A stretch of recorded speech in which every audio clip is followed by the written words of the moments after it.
So I had the bottom two drawers face out and the inside face in. Now of course they didn't click together, so I glued them together. I'll show you how I made them right now.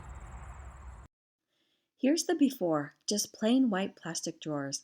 I took them apart, sanded the surface, and wiped off the dust. With the door open for ventilation, I used E6000 glue to join two drawers back to back. Once they were glued, I set them outside to dry. For my car camping setup, I wanted something that felt warmer and a little plastic like wood. You can use this same technique with tissue paper, old maps, or even wrapping paper, whatever fits your style. For mine, I used brown craft paper, a few acrylic paints, white, black, gray, and burnt sienna, along with some brushes and this textured roller tool. I cut the paper into smaller, easy-to-work pieces, then tested the roller to add a bit of pattern. That part didn't quite work out, but that's okay. Sometimes the test pieces help you figure out what actually looks best before you commit. I painted the paper with base grays, then brushed on browns to mimic old barnwood. A few long back strokes gave it that worn, distressed look. Mixing in more shades of brown made the texture richer. After finishing about a dozen sheets, I laid them out in the sun to dry. All right, it was a big job, but we're done with this part. Let's move on to the decoupage. I lightly sanded a few spots so the paper would stick better, then brushed on a layer of Mod Podge. Next, I added the torn craft paper pieces, pressing them down as I went, and brushed another coat on top to seal everything in. It's like wrapping a present or hanging wallpaper with sticky fingers. Messy, but fun once you get the rhythm. I had a little help attaching the plastic paper towel holder, then finished up a few small details. And here's the final look. Warm, rustic, and ready for the next part of the video, where I'll show you how I set up a no refrigerator pantry.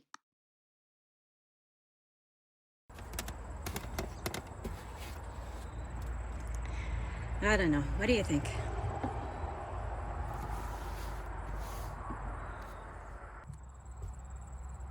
Okay, here we are back in the vehicle, and these are some staples that I have in my pantry. I do not have a refrigerator. I have a cooler, but I don't have a refrigerator. So a lot of the things I keep that can go through some cold temperatures, maybe hot temperatures too. All right, well, I have a lot of dehydrated material, and it's pretty much an extension of what my house looks like, what I already have in my home. I have some dehydrated vegetables. This is zucchini, broccoli, and sweet peppers. I have an oxygen packet in there to keep it fresh. Oatmeal. I always got to have oatmeal.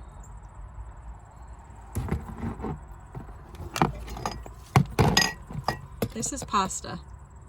Now this is dehydrated pasta. So I had cooked it and then dehydrated it. So then it'll only take minutes to prepare. I can even cold soak it. Okay, this is a pre-made dehydrated soup, but it calls for 8 cups of water, which it makes a lot. And also calls for a can of tomato paste. So I just use this. It's dried spaghetti sauce. And then I use a small portion of the soup mix. It says refried beans that I put out and placed on parchment paper when I was dehydrating it, and then it breaks up into little pieces. This is my red lentil chili. That works out well. Nuts. Always good to have nuts.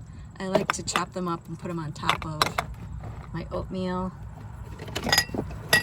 And this is fruit. I did not dehydrate this fruit. It's this is the Bear product. It's not cheap, but it's really good. I really enjoy it. And that I also put on my oatmeal. This is potato flakes. I didn't dehydrate potatoes. I just put potato flakes in here, and it's mainly to thicken things like my stews or soups or chili if I want to thicken them up at all. Peanut butter. Peanut butter is always good to have. Maple syrup. And this cardboard thing, it just came with when I purchased the jars, and I had it.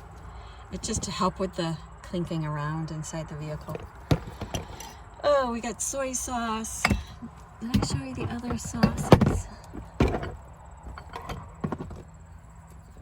Sesame oil. It's always good to have. Everything's falling on me.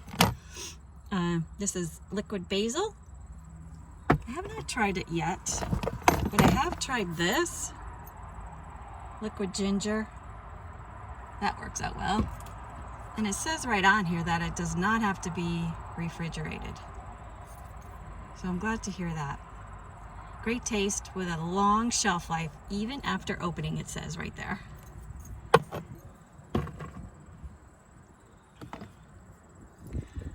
I use this blend a lot on just about everything. It's to make guacamole, but I use it on a lot of things that I make in here. These, I don't know if you've seen them before. I keep them so I can grab them from the inside, but I keep them also with because they're mason jars, and they're just lanterns that I made with leaves on the outside. That's in another video. My coffee, of course. Olive oil. I also have these soup mixes. They're good when it's a cold day. Honey, small specialty honey. And back here in the small container, that's dehydrated coffee, or rather instant coffee. I only use decaffeinated coffee, so it comes in handy. So that's mainly my pantry. I hope you enjoyed it. Now I gotta put all this stuff back. Well, thanks for joining me today. I hope this inspired you to start without the full refrigerator, the full battery. It can be done. It just takes a little creativity. See you next time.